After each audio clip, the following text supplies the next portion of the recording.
Hi, this is Steve Rigolosi, and I'm back with another installment in the Editorial Dude series. And tonight we're going to try something completely different. So normally when I make these videos, I try to speak on a topic that I feel like I know something about or have experience with, and hope to not make a fool of myself. So tonight's video is more conceptual, and I don't know if it's going to work. I'll have to figure that out after I'm done taping it and I apply a critical eye to what I have said. But I think the topic could be rather provocative, and the more I think about it, the more I can see the connections and how it might actually work. So I'm going to give this the old college try, and of course, as always, I welcome your comments. Some of this discussion may go over the top, and I think that's fine given the topic. So tonight's topic is how you can use clickbait to write a fantastic novel. Okay, I bet you didn't see that coming. So a little history of why this idea started occurring to me is, we all throughout our daily peregrinations through the internet get incessant pieces of clickbait on our screen. I get it a lot in my email browser, but pretty much anytime you read any story, even in a relatively credible source, there are always sponsored ads and clickbait, and they all use this language that I actually find offensive. I read these clickbaits and the photos that accompany them, and I feel insulted that marketers or the people sponsoring these ads think that I am that stupid and that unsavvy that I will click on these things. But they must be pretty big business because they are everywhere. And they're not going away. They're going to be around for a long time. And as I decided to start looking at them more closely, I won't click on them because I'm afraid that I will get malware and spyware and cookies and all those terrible things that come from clicking on clickbait. But I can see how they stir the imagination and make you feel like, oh, I'll click here because I've got to see what this is about. It's probably BS, but I'll check it out. And then you do that and your computer is destroyed within 3 days. I mean, it's happened to me in the past, which is why I'll never do it again. Granted, that was a while ago, but even so, I'm very, very careful with this kind of stuff. So as I started looking more closely at clickbait, I realized that a lot of these one-liners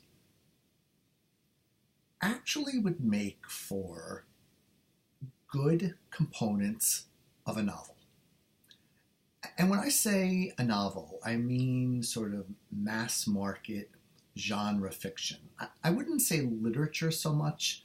Literature isn't as typically sensationalistic as clickbait tends to be. But I read and edit and love genre fiction of many kinds, and I started realizing that clickbait and a good novel, have a lot in common. So what I want to show you tonight are some examples of clickbait that I've seen on my machine over the last few days, and talk about how these pieces of clickbait relate to a good novel. So let's get started. I printed them out, or I typed them up and I printed them out so that I can show them to you, and then we'll discuss them. So here is number 1. Vanna White drops bombshell at 60. Okay. So we all know who Vanna White is, right? The lovely lady who reveals the letters on Wheel of Fortune. She's been doing it seems like, forever. God bless her. She's had a long career. Think about what's in that piece of clickbait. So Vanna White is not really the star of the show. The stars of the show are Pat Sajak and the contestants, and then Vanna White sits there in the background. So to me, this piece of clickbait indicates the importance in a novel of secondary characters. Right? People are going to click on this piece of clickbait because they're interested in Vanna White, even though she isn't the main reason people tune into Wheel of Fortune.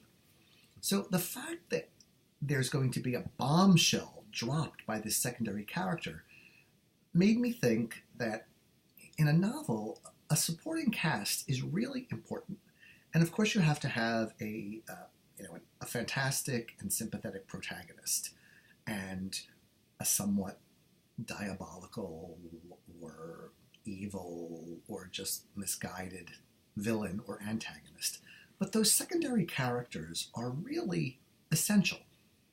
And if you give them their own stories, their own bombshells that they can drop unexpectedly, even at the advanced age of 60, I think readers like that. They'd like to feel that as many characters in a book are as well-rounded as they can be. I mean, in a short-ish genre novel, not every character can be fully developed. There's just not the room. But to have a couple of good secondary characters like Vanna White, who are dealing with their own issues that somehow lead into the plot, I think that makes for a good novel. Okay. Point number 2. Hollywood's emotional farewell to Rocky. So I have to say this piece of clickbait was accompanied by a photo of Sylvester Stallone not looking very good. Someone had colored in his eyes to look red. I don't know what people were thinking. I don't know what the appeal of making Sylvester Stallone's eyes red were going to be. This piece of clickbait implies that Sylvester Stallone died. Okay, it's emotional farewell to Rocky. Rocky equals Sylvester Stallone, the death of celebrity. As far as I know, Sylvester Stallone is still alive. So this piece of clickbait is extremely deceptive, but I think deception is good in a novel, particularly in mysteries and thrillers and a lot of other genre fiction, in that I think readers do like to be deceived in terms of expecting one thing from the plot and getting something very different from what they expect. I think that's a joyful reading experience when that happens. And so I think novelists can and should deceive sometimes. I mean, of course, a novel should convey truth and so forth, but I'm talking in terms of the plot. It's good to have elements that keep the readers guessing. I think it's probably fair to say that nobody likes a predictable novel. If you see the next thing coming or the plot, you've read it all before, you've seen it all before, it's very hard to feel fully engaged. But if you're occasionally turning your readers on their head and completely juggling their expectations, I think that's good, and that's a lesson to be learned from clickbait. Number 3, also deceptive. Houston pastor calls it quits after backlash. So this one had a photo of Joel Osteen on it. And I never really knew much about him, except that I see his books everywhere, particularly in Walmart. His face is always on the cover of those books. And I will admit, I do envy his hair. Very good hair on that man. But I didn't know much about his ministry. I heard some of the controversy after the hurricanes down in Texas earlier this year. That piece of clickbait implies that Joel Osteen gave up his ministry, gave up his church. Completely untrue. But that piece of clickbait used a good-looking face and a deceptive headline to get people to read whatever was there. I don't know. I didn't click on what it is, so I don't know what was behind that click. Probably something very spammy. But it reminded me of the importance of having characters who are attractive. Now that sounds awful and shallow, but as I think back to the books that I've read and liked or loved, over my whole reading life, very, very few of them have lead characters who would be considered unattractive. I guess because it's fiction and people want to be taken away, and similar to television. Although those people with their plastic surgery, that I'm not sure that that's what the average American aspires to, even though that's what they say on TV now. But even the lead characters in fiction who are not traditionally attractive have something attractive about them. So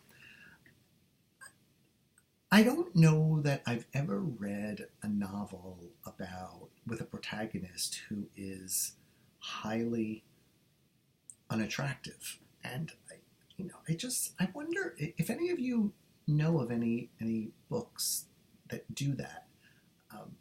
Let me know, because I'm curious about this. I mean, I think back to romance novels and the cover art. The people are always beautiful. The women are always stunning and Zoftic, and the guys are always manly men. And there's you don't see average or below average looking people in fiction.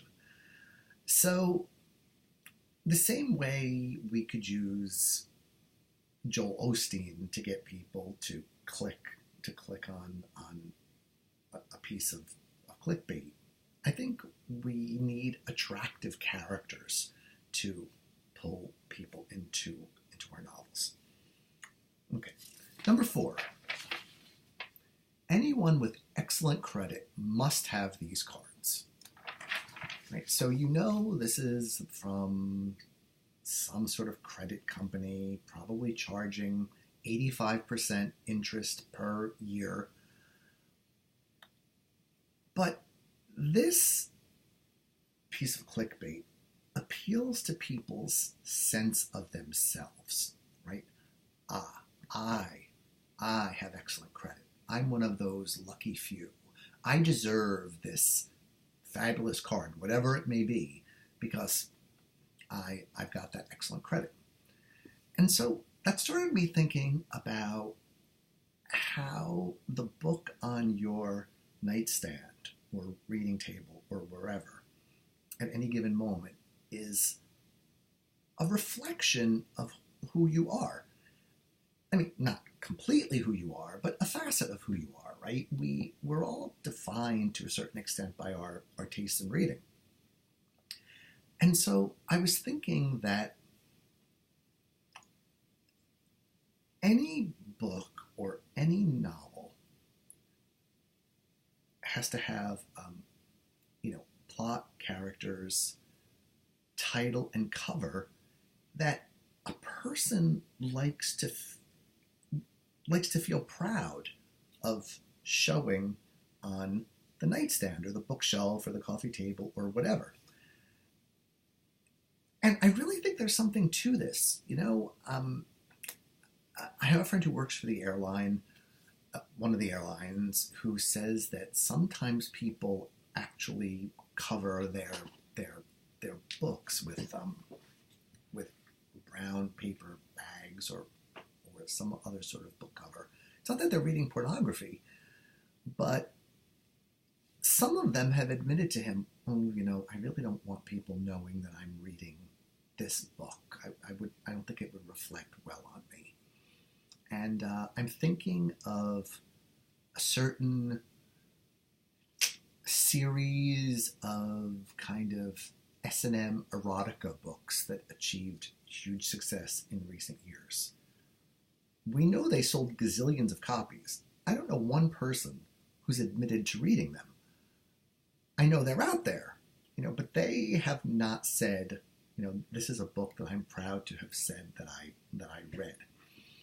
So I'm just thinking about when you write a book, picturing how people will feel about carrying it around, showing it on the subway or an airplane or anywhere else in public. And if they can feel good about holding and showing off that book, it's a reflection of themselves.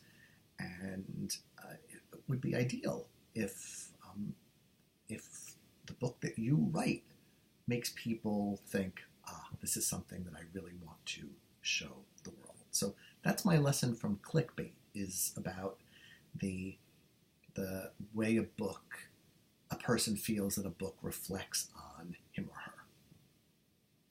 Okay, number 5. The Walking Dead just clued us into one really heartbreaking detail about Negan. So I have to admit, I don't watch The Walking Dead. I think I've seen one episode and I wasn't really paying attention. It's not something that I'm interested in.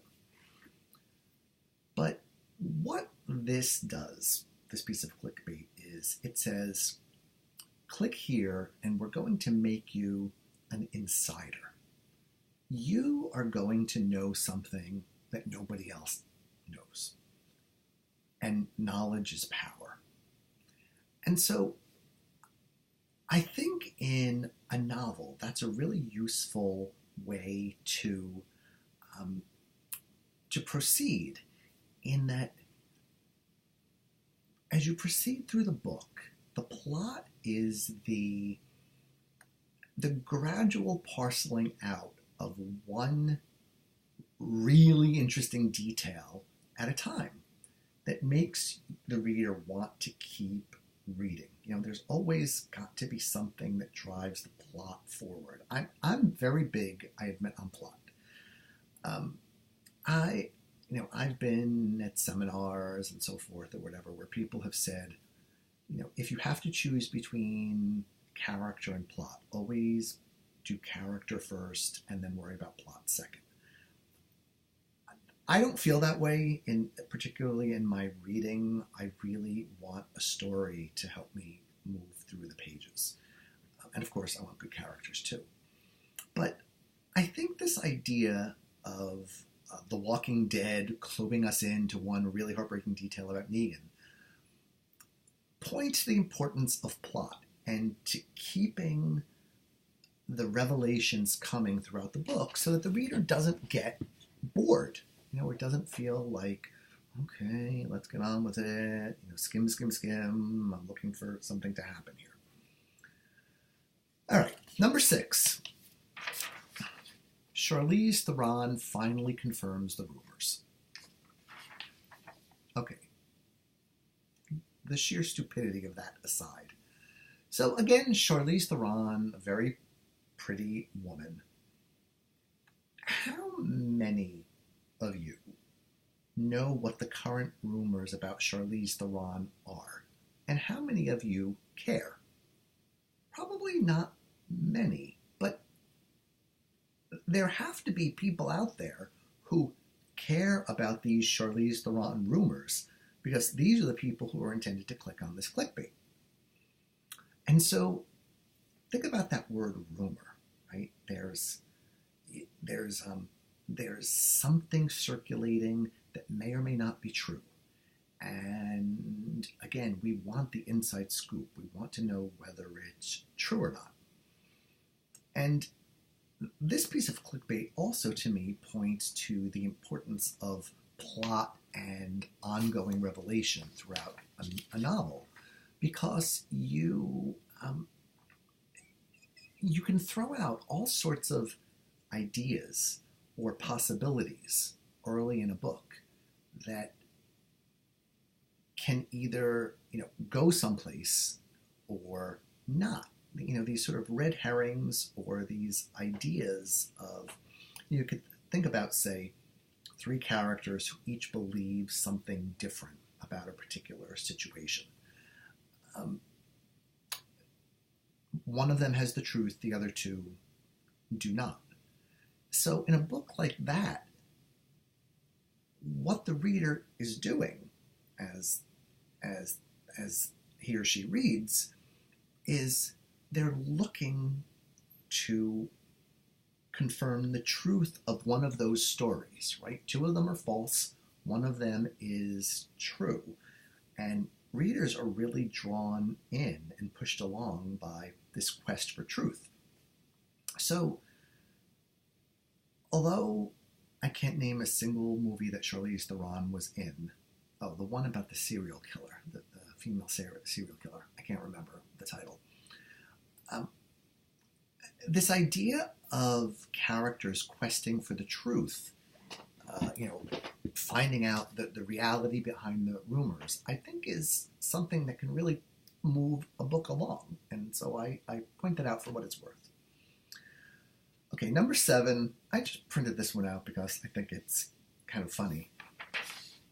Number 7, Charles Manson, a.k.a. Satan, dead at 83. Okay, I don't mean to make light of Charles Manson.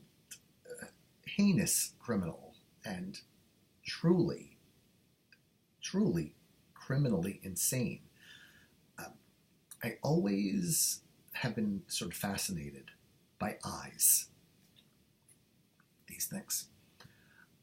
And that started many years ago when I read Truman Capote's book In Cold Blood. And some of you may remember that the frontispiece of that book is just a close-up shot of this part of the two murderers' faces, their eyes.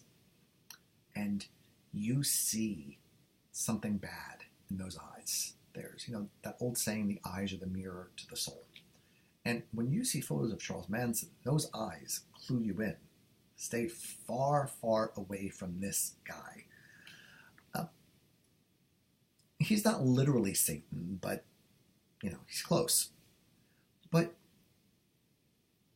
why would people want to read about Charles Manson? I mean, he's such a evil man.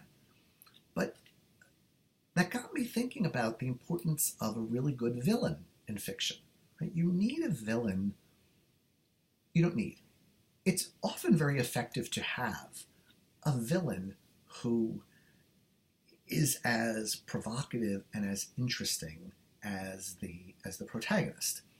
So an old saying, you've probably all heard this, is the best villains think that they're the heroes. But you've got to have one in a novel. You've got to have an antagonist. And it doesn't necessarily have to be Satan, but it has to be someone that the readers don't want to succeed. I always find it very, very challenging when I read a book where the author is asking me to root for a bad guy, a really bad guy. So, in noir fiction, the people live in the underworld, and they've committed crimes. They're not necessarily society's brightest lights, but in noir, there's always a sense of trying to do what's right or trying to protect one's friends or something. So even though these people are in the underworld, they have good qualities that make you root for them. But I have read one or two books, I won't name them, very successful, where the author was asking me to root for a twisted, depraved psychopath. And I really had a problem with that. I just, I kept waiting for like, I didn't want this psycho to succeed. I wanted the psycho to be found and taken out, to be removed from society, placed in solitary confinement somewhere, and never be heard from again. I didn't want to read about the exploits. And I certainly didn't want to be put in what I found morally repugnant place of rooting for that person. I think many people feel that way in general, which is why you don't see a lot of novels where you're being asked to root for a really bad person. But it's good to root for their downfall, as a villain. It's not good to root for their success as an evil person. Anyway, that's my pontification about that.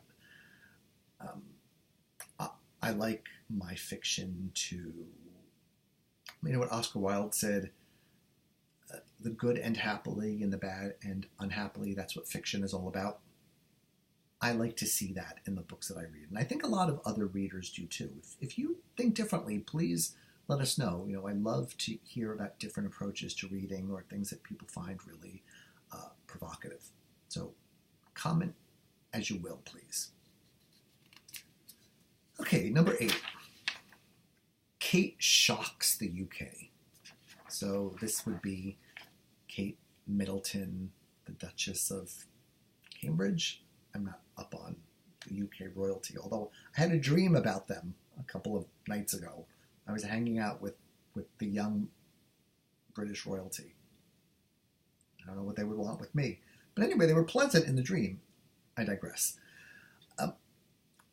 Note the use of the word shock in there. Right? Now, if you think about it, Kate Middleton, I don't think I've ever actually heard her speak.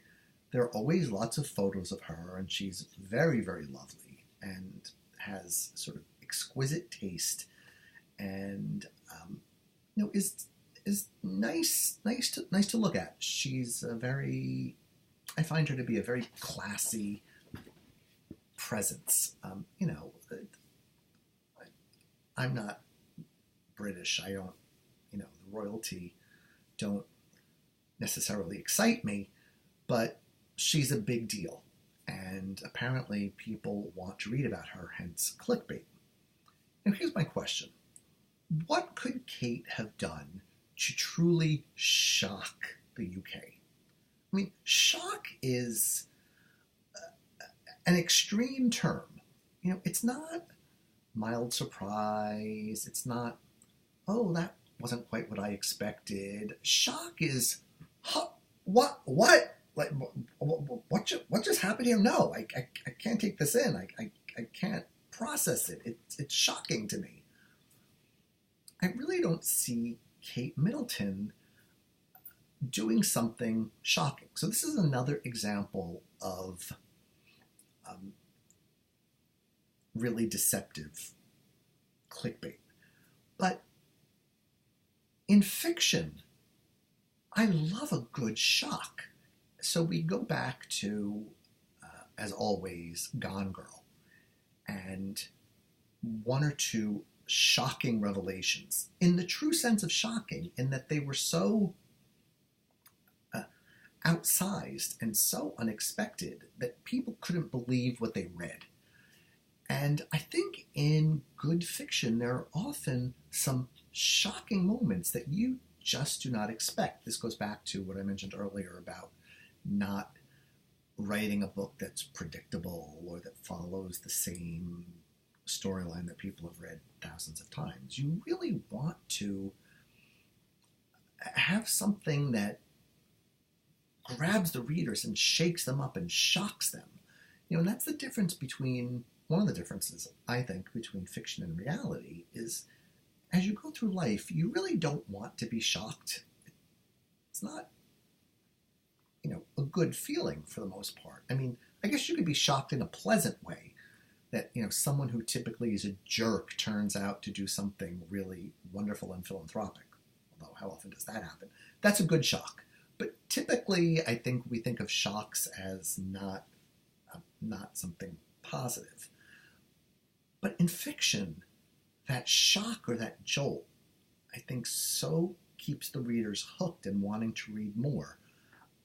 I love a good bombshell, a good shocking occasionally. So, I think if you've plotted out your work and tell it well, these shocks can be highly, highly effective and make for a great reading experience.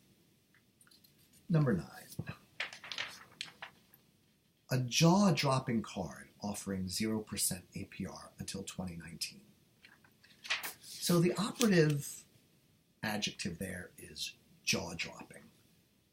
Goes back to what I just said about shock, right? How often in life do our jaws drop? Usually it's the result of a shock. Our jaws drop when something so monumental has happened that we're speechless. Our mouth just hangs agape. Our jaws are, our mouths are open and we can't say anything. We're speechless because of something that has so surprised us. Now, does any credit card deserve the adjective jaw-dropping? I mean, to me, a jaw-dropping credit card would be one that every time you make a purchase, it refunds 50% of your purchase to you, that comes with a chauffeured limousine to wherever you want to go at no cost, that has no annual fees and charges no interest rates. A credit card that did that would make my jaw drop. It could never exist anywhere in this universe. But,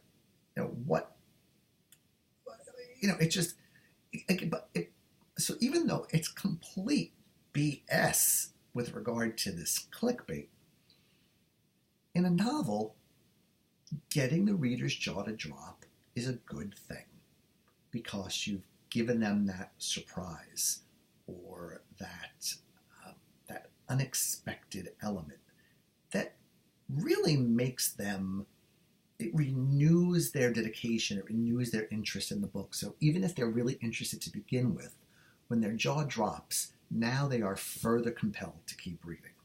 So I think jaw-dropping scenes in a book are really good. I don't recommend you make them about credit cards. I don't see a jaw-dropping credit card as making readers run to Goodreads to give you a 5-star review. But there are plenty of other jaw-dropping things that can happen, and I will leave it to all of your imaginations to figure those out. So number 10, I love these. 2 from 2 very different sites. Hair loss industry stunned by model's thicker hair. And top model, : this pill made my hair grow thicker. So what these pieces of clickbait made me realize is the importance of hair. I mean, everybody likes a good head of hair. And I was trying to think about protagonists of recent books that I've read. They all have good hair. It just seems to be one of those requirements for a protagonist. Or if they don't have a good head of hair, if it's a guy, with a shaved head who's, a tough, macho, strong man, bully, protector, or whatever you want to call him, then that shaved head thing is in sync with that whole ethos of the bodyguard or the heavy or the stooge or the goon or whatever you want to call them. But people really want to have good hair, and these 2 pieces of clickbait imply that Fabio-like locks are yours for the asking, just by clicking on this piece of clickbait, you too can have the gorgeous, lush head of hair that you've always wanted to have. Which got me thinking again to watching the news on the big screen TV at the gym and so forth, and all the women have these long locks, but it's so obvious that it's not real. It's all twisted in there, and the guys either have newscasters have really good hair, or they've taken control and shaved it or whatever. But they all care about their hair. Hair and makeup. They're the big things. So I recommend that you have a hero or heroine with a good head of hair. I think, if you want your readers to identify with your protagonist, especially if you're writing a series character, you want to give that series character characteristics that readers aspire to or want to be or could imagine themselves being. Why not give them that head of hair that they've always wanted? Okay, number 11. The FAA can't stop people from throwing live turkeys out of planes. I swear to you, I did not make this up. It's so bizarre. It's just so... I saw it and I thought, what? I mean, it's so bizarre that I was tempted to click on it. But I didn't, of course. It conjures up images to me of people sitting on their 747 in their window seats, and they just kind of toss the window open, and they just happen to have brought live turkeys with them, in their carry-ons. And at will, they begin tossing live turkeys out of windows. Windows on airplanes are open. I mean, it's so ridiculous. But what I like about it is the unexpectedness of this. Right? This is not something we ever expect to encounter in our daily lives. If we're flying somewhere for business or pleasure, the idea that someone is going to toss a live turkey out of an airplane doesn't occur to us. That's probably a good thing. But, in a good novel, that first chapter or two, they really have to grab a reader. And they have to grab a reader with something, different, something that they haven't seen every day, something that makes them think, oh, I need to keep reading. I need to find out what that's all about. One of my favorite writers, and I'm going to have to do a recommendation for him in one of these videos, is Wallace Stroby, Stroby. And one of his books opens with the bad guys, rather than robbing an ATM, doing whatever it is to make it spit out cash, they just decide to use earth-moving equipment to rip the entire ATM machine out of the ground, and they take it with them. They're not going to be futzing around with technology or computer code to try to get the ATM machine to spit out its cash. They just decide to steal the entire ATM machine. And I thought that was great. I had never seen anything like it. Not something that would ever occur to me. I'm not a felon. I don't plan on going around ripping ATM machines from their foundation, but I thought it was such a clever and fun way to start a book. And like I said, I love his books anyway, and that was just such a good start to a book. So this whole piece of clickbait about throwing live turkeys out of planes made me think about starting your novel out with something that is bizarre or odd or unexpected or what have you, and using that to grab the readers. Right? You really have to grab them in that first chapter. It's so important. and then you have to keep them. And keep them by some of the things that we talked about, some of these clickbait techniques of shocking them, parceling out information, confirming or denying rumors, etc. So my last one is number 12. Why is Jay Cutler's wife, Kristen Cavallari, so angry about football? So for those of you who don't know, and I did not know, I had to look it up before making this video. So Jay Cutler is the quarterback for the Miami Dolphins, and Kristen Cavallari is his wife, who is apparently an actress or television personality. I don't know what you call her. You know, celebrities, famous for being famous. And so why on earth would I care what some, D-list celebrity thinks about football, or why she's angry at it? Like, how, you're angry at an entire sport. It's kind of ridiculous. But, in America and throughout the world, people love sports. Sports heroes are celebrities. They often marry other celebrities. Tom Brady comes to mind. But the interesting thing about this piece of clickbait is that it's in the form of a question.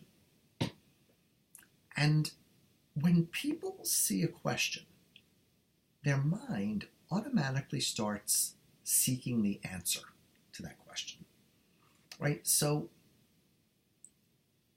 while I don't care why Kristen Cavallari is angry at football, just seeing that question made me think, oh, what could her reason be for being angry at football? If I personally were angry at football, which I'm not a football fan, but, there have been all these stories about players and concussions and the real damage that these concussions do. And, how does that play out with children, kids, high school football teams or whatever, and concussions? I mean, that's some rough stuff there. So I assume that that's why Kristen is angry at football. But, it could be that, she thinks her husband deserves to make $50 million a year instead of $45 million a year. I'm just making those numbers up. But, that could be it. But the point that I want to make is that piece of clickbait set up a question in my mind. And I think good novels constantly have readers looking for answers to questions.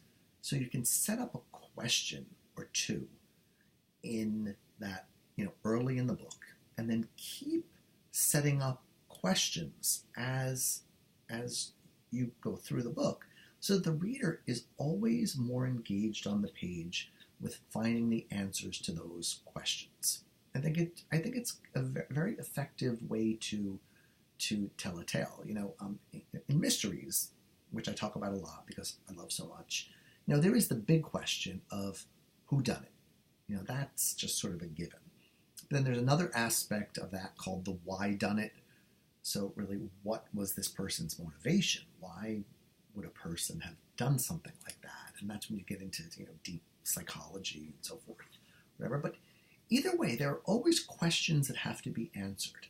And so I think I'm going to recommend, as you're thinking about the plot of your book, write down 5, 6, 10 questions that your reader should be asking, and parcel those out throughout the book, and parcel out their answers throughout the book, so that you've got a really engaging piece of fiction. So that is what I have learned from clickbait and how it applies to, or does not apply to, the writing of novels. Again, maybe I really stretched this video too far. You will tell me if I did. But, I'm not going to be clicking on any of this clickbait anytime soon. But, since I find it so annoying and insulting, I just feel hell-bent on trying to take something good away from it. And I may try some of these techniques, see how they work. I have a feeling they'll work really well. So let me know what you think. And before I go tonight, I want to recommend, as I always do, a writer that I really enjoy. I kind of feel like he's in a category all his own. And his name is Tim Dorsey. And here is one of his books, Tiger, Shrimp, Tango. And all of his books have these really great fluorescent covers with great art. I'll show you another one, Pineapple Grenade. And another one, Gator A Go-Go. I love these books. So they are a little bit Carl Hyacin-esque. They're set in Florida. And I don't live in Florida. I don't know about the political scene in Florida. But Tim Dorsey clearly is a lover of Florida and Florida history, but views the state as one huge cesspool of corruption. Greedy real estate developers, drug runners, the real dreck of humanity. I think he sees as being pulled down to Florida where they can swindle innocent people. And so he's got his main character is Serge Storms, and Serge's sidekick is Coleman. So Serge is, for lack of a better term, a complete sociopath. Completely unpredictable. His goal in life is he is just going to take out these criminals, these bad guys, these grifters who prey on little old ladies and the weak and the poor. He's kind of a Robin Hood character. However, his trademark is killing them in these creative ways, almost like, remember the old Batman series on TV, how the villains, the Jokers and King Tut and all those, Catwoman, they all came up with these bizarre contraptions to, very slowly take out Batman and Robin. Well, that's what Serge does to these people. He's a little bit like Dexter in that he, if you're a good person, you've got nothing to worry about from Serge Storms. But if you're bad, he sets the bar much, much lower than Dexter. Like with Dexter, for him to take you out, you've got to be a serial killer. For Serge Storms, all you really have to do is cut him off on the highway, and he uses that as an excuse for a diatribe against the horrible ways people drive in Florida, and this is why this person needs to no longer live. He gets into the most bizarre scrapes. In one of the books, he decides he's going to enter politics, and he just lies, constantly. And Coleman is a stoner. I mean, he is forever stoned on pot. I mean, if he's not smoking a joint 22 hours a day, he's not happy. And he asks Serge questions that allow Serge to kind of go off on these tangents. And these books are hilarious. They're so gonzo. They're so there's such a joie de vivre in these books. And so even though Serge is really a serial killer, you can't help but love him because his heart is in the right place. And so I've read a bunch of these books, and for some reason they always end up. I read them always around the same time of the year in the fall, and I was reminded of how much I enjoy him because I'm reading one of his books right now, so I wanted to recommend him to all of you. if you like gonzo, on the road, characters who push the envelope and have no compunction about wiping out the dregs of humanity, I think you may enjoy these books. I think they're probably a love them or leave them kind of book. Tim Dorsey might be that kind of writer. I can see people who like him love him, but I think if you're not into stoner culture, you're not going to fall in love with Coleman. If you're not into that whole Florida Carl Hyacin kind of plot or setting, they may not be the right books for you. The methods of death, while very clever, are pretty violent, very creatively violent. So if you have a hard time stomaching that, Tim Dorsey may not be for you. But if you do like Carl Hyacin and you like just this wild ride, they are like being on a roller coaster. You don't know what's coming around the next bend, if you're going to end up upside down. Surge, despite being a complete nut job, is charming, and he always ends up finding these smart, lovely women who he gets romantically involved with. The romances don't tend to last long for reasons you can imagine. Surge is not the most stable of characters. But I really enjoy the books. I think check him out. Look up some reviews on Goodreads or Amazon. Look for a book you might like to start with. I think you can start anywhere because I don't really know Surge's backstory. He's like Athena. He sprung fully formed from the head of Tim Dorsey. And you don't need to know his backstory. He is who he is. And that's the joy of Surge A. Storms and Tim Dorsey. So on that note, I thank everybody for walking with me through the fields of clickbait. And as always, if you've got any comments, I would love to hear them. And I wish you good night and happy writing. And someday we're going to see a novel titled Clickbait. And I hope I see in the acknowledgments somewhere. I would like to thank Steve Rigolosi, Editorial Dude, for his incisive commentary on clickbait and its relationship to modern genre fiction. That would be very nice. So thanks in advance. Good night.